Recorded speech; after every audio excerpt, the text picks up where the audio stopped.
Hello good morning दोस्तों। आज मैं फिर से आपके लिए एक नया वीडियो लेके आया हूँ जो कि है क्विक जीके। ठीक है, इसमें हम 30 क्वेश्चन की सीरीज पर डे डेली करेंगे। ठीक है, चलिए शुरू करते हैं आज की ये सीरीज।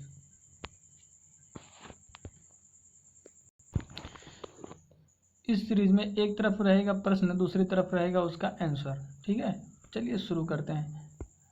क्वेश्चन है, सिंधु घाटी सभ्यता के शहरों की गलियां कैसी थीं? तो चौड़ी और सीधी थी। सिंधु घाटी सभ्यता के शहरों की गलियां कैसी थीं? तो चौड़ी और सीधी थी। हड़प्पा और मोहनजोदड़ो के खंडहर किस नदी के तट पर पाए जाते थे? तो रावी और सिंधु के। मतलब हड़प्पा जो है रावी पे, मोहनजोदड़ो सिंधु पे। ठीक है, ठीक है। सिंधु घाटी सभ्यता की लिपि कौन सी थी? सिंधु घाटी सभ्यता की लिपि कैसी थी? अज्ञात थी, जो आज तक ज्ञात ही नहीं है। ठीक है, बिना दुर्ग के एकमात्र सिंधु नगर कौन सा है? तो वह है चनहुदड़ो। बिना दुर्ग के एकमात्र सिंधु नगर कौन सा था? तो वो था चनहुदड़ो। ठीक है, मोहनजोदड़ो में सबसे बड़ा भवन कौन सा है? तो मोहनजोदड़ो में सबसे बड़ा भवन है आपका धान्यागार।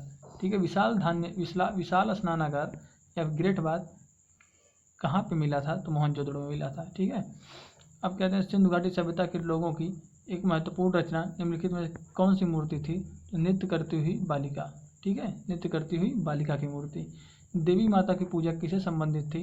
तो देवी माता की पूजा जो संबंधित थी सिंधु घाटी सभ्यता के साथ संबंधित है। ठीक है, आगे बढ़ते हैं। सिंधु घाटी सभ्यता का पत्तन नगर कौन सा बंदरगाह है? तो लोथल बंदरगाह है। ठीक है, लोथल नामक स्थान पर, ठीक है, किस निम्नोक्त सभ्यताओं में से किसका जहाजी माल घाट था? तो सिंधु घाटी का। ठीक है, इस लोथल क्या है? लोथल एक बंदरगाह है। ठीक है, लोथल क्या है? एक बंदरगाह है।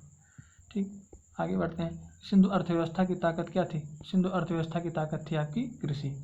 ठीक, सिंधु सभ्यता के टेराकोटा में निम्नलिखित में से कौन सा पालतू जानवर विद्यमान है? तो गाय विद्यमान है।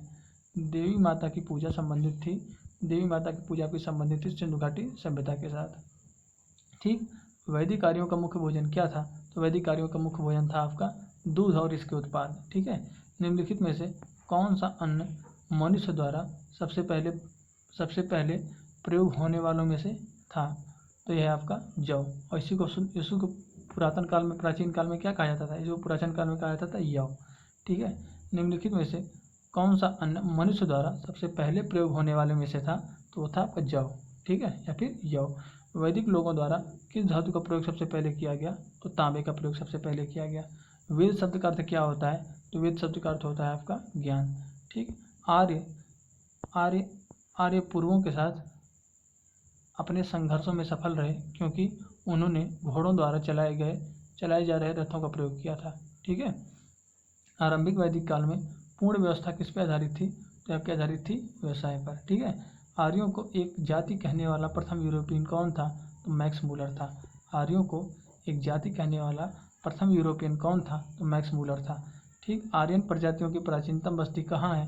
तो आर्यन प्रजातियों की प्राचीनतम बस्ती आपकी मिलेगी सैप्त सिंधु प्रदेश में। ठीक है, निम्नलिखित में से कौन सी जनजाति सभा सामान्य रूप से जनजाति सरदार के चुनाव में शामिल होता था? तो यह है सभा और समिति। ठीक, वैदिक युग में राजा अपनी जनता से जो कर वसूलते थे उसे क्या कहते थे? तो उसे कहते थे बलि। वैदिक युग में राजा अपनी जनता से जो कर वसूला करते थे उसे क्या कहते थे? तो बलि कहते थे। प्रसिद्ध गायत्री मंत्र कहाँ से लिया गया है? तो प्रसिद्ध गायत्री मंत्र आपका दिया गया है ऋग्वेद से। ठीक है, अब कह रहा है भारतीय प्रतीक पर उत्कीर्ण सत्यमेव जयते कहाँ से लिया गया है? तो सत्यमेव जयते आपका लिया गया है मुंडकोपनिषद से। सत्यमेव जयते कहाँ से लिया गया है? तो मुंडकोपनिषद से लिया गया है। निम्नलिखित में से किस विदुषी ने वाद विवाद में अजय याज्ञवल्क्य को चुनौती दे दी थी? तो ये थी गार्गी। ठीक है, फिर से पढ़िए। विद्वान जैसे पुरुष में विद्वान होते हैं, जैसे महिलाओं में उनको विद्वान कहा जाता है विदुषी। ठीक है, तो वाद विवाद में कौन अजय याज्ञवल्क्य को चुनौती दी थी? तो वो थी गार्गी। ठीक, गौतम बुद्ध का जन्म स्थान कौन सा था? गौतम बुद्ध का जन्म स्थान था आपका लुम्बिनी। गौतम बुद्ध का जन्म स्थान किसके द्वारा अंकित किया जाता है?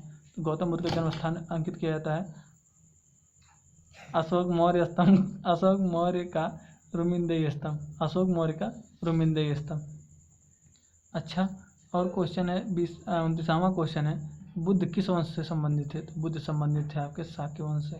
और लास्ट क्वेश्चन है, प्रथम बौद्ध संघ परिषद का आयोजन कहाँ किया गया था? तो प्रथम बौद्ध परिषद का आयोजन किया गया था राजगृह में। अच्छा, बौद्ध परिषद की बात कर दिएगा तो बौद्ध सभाओं के बारे में आपको बता देते हैं। तो बौद्ध सभाएं हुई थी 4, 1, 2, 3 और 4। सॉरी, थोड़ा छोटा लिख देते हैं, 1, 2, 3 और 4। ठीक, पहला हुआ था आपका राजगृह में, दूसरा हुआ था वैशाली में, तीसरा हुआ था पाटलिपुत्र में और चौथा हुआ था कश्मीर के कुंडलवन में। ठीक, अच्छा पहला, अब इसके लिए इनकी अध्यक्षता कौन की थी, तो उसके लिए एक ट्रिक याद कर लीजिए, MSMV। एम से होते हैं महाकश्यप, ठीक, एस से होता है सभाकामी, ठीक, एम से हो जाते हैं मोगरीपुत्र और वी से हो जाते हैं वसुमित्र, और इसके अध्यक्ष थे अश्वघोष। ठीक है, अश्वघोष और वसुमित्र। अच्छा, अभी किसके किसके शासनकाल में हुआ था, तो उसके लिए याद कर लीजिए AK, उसके लिए याद कर लीजिए AK। तो ए से हो जाएगा, पहली का अध्यक्षता की पहले किस शासनकाल में हुआ था, तो अजातशत्रु के, दूसरा हुआ था कालाशोक के, तीसरा हुआ था अशोक के और चौथा हुआ था कनिष्क के। ठीक है, तो ये पूरी जो है क्या है, ये पूरी बौद्ध परिषद की समितियाँ हैं। ठीक है, इससे क्वेश्चन बहुत इंपॉर्टेंट है, इससे हर एक पेपर में क्वेश्चन पूछे जाते हैं। तो आपको मेरी वीडियो कैसी लगी?